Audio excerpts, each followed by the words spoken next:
So আমরা অনেকে fluently ইংরেজিতে কথা বলতে চাই, বাট দ্য প্রবলেম হলো যে ফ্লুয়েন্টলি আমি কিভাবে ইংরেজিতে কথা বলবো। অনেকে স্পোকেন কোর্স করে, আইএলটিএস কোর্স করে কিন্তু ফ্লুয়েন্টলি ইংরেজিতে কথা বলতে পারে না। দ্য রিজন ইজ আমি আপনাকে একটা টেকনিক শেখাবো। এই ভিডিওটা দেখার পর আপনি 100% ইনশাআল্লাহ আপনি ফ্লুয়েন্টলি ইংরেজিতে কথা বলতে পারবেন। কাউকে দরকার নাই পৃথিবীতে আপনার, আপনি একা একা প্র্যাকটিস করবেন। ফার্স্ট যে জিনিসটা আমি আপনাকে শেখাবো যে আপনারা অনেক সময় কারোর নাম জিজ্ঞেস করেন, হোয়াটস ইউর নেম। তো অনেকে বলে হোয়াট ইজ ইউর নেম। এই দেখেন এখানে দুই জায়গায় পজ আছে।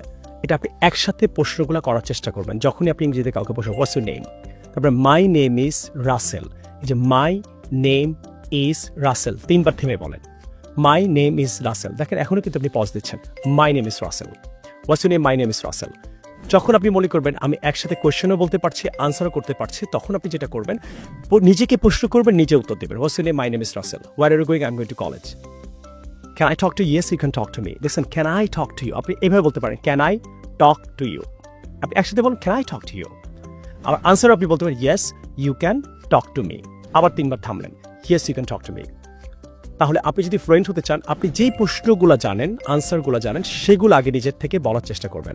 যেমন কমন প্রশ্নগুলো, what's your name, my name is Rasel. Where are you going, I am going to college. Where do you live, I live at Dhanmondi. Can I talk to you? Yes, you can talk to me.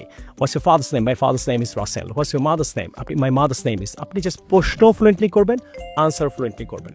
এটার জন্য আরও better হয় আপনি যদি verb যারা মনে রাখতে পারেন না, ভার্বগুলো যারা মনে রাখতে চান তাদের জন্য এই টেকনিকটা। যেমন আই গো আমি যাই, আই ডোন্ট গো আমি যাই না, ডু আই গো আমি কি চাই। ক্লিয়ার? এবার একসাথে বলেন। এখন আপনার ভার্বও মনে থাকবে, প্লাস আপনি ফ্লুয়েন্ট হবেন। I go, I don't go, do I go. I went আমি গিয়েছিলাম, আই ডিড নট গো আমি যাইনি, ডিড নট ওয়েন্টটা কিন্তু ডিড নট গো। আর আমি কি গিয়েছিলাম, ডিড আই গো। তাহলে I went, I didn't go, did I go. দেখেন একসাথে কিন্তু আমি 3টা সেন্টেন্স বলছি। তাহলে গো ইউজ করলাম, ওয়েন্ট ইউজ করলাম, গন কিভাবে ইউজ করবেন মুখস্থ করার দরকার নেই। অনেকে এইভাবে মুখস্থ করে, গো ওয়েন্ট গন, দরকার নেই। গন দিয়ে আপনি 3টা সেন্টেন্স করবেন। আগে মিনিং শেখেন। আই হ্যাভ অ্যাড করতে হবে, তারপর ভার্ব 3। আই হ্যাভ গন, আমি গিয়েছি। আই হ্যাভ গন মানে কি আমি গিয়েছি। তাহলে আই হ্যাভেন্ট গন, আমি যাইনি। আমি কি গিয়েছি, হ্যাভ আই গন। তাহলে I have gone, I haven't gone, have I gone. খেয়াল করেন? তা দেখেন আবার একসাথে বলে দিচ্ছি। I go, I don't go, do I go. I went, I didn't go, did I go. I have gone, I haven't gone, have I gone. এইভাবে আপনি I see, I don't see, do I see, I saw, I didn't see, did I see, I have seen, I haven't scene, have I seen. এইভাবে আপনি ওয়ার্ডগুলা হ্যাঁ না প্রশ্ন, হ্যাঁ না প্রশ্ন, হ্যাঁ না প্রশ্ন, এইভাবে যদি করেন ইনশাআল্লাহ আপনি পারবেন। I will see you in the new video some other time. Take care, আল্লাহ হাফেজ, আসসালামু আলাইকুম। To learn more English, order this book right now. ইউটিউবে 54 লাখ ছেলে মেয়ে আমার এই 2টা বইয়ের উপরে ক্লাস করছে। একদম ফ্রি 120টা ক্লাস পাবেন।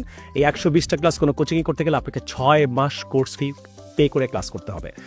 আপনি যদি পুরো বইটার উপরে ফ্রি ক্লাস করতে চান, 120টা ক্লাস আমি নিজে করিয়েছি, order this book right now. বিকাশ নম্বরে কল দিয়ে এখনই বই দুটো অর্ডার করতে পারবেন। I will see you in the new video some other time. Take care. আল্লাহ হাফেজ, আসসালামু আলাইকুম।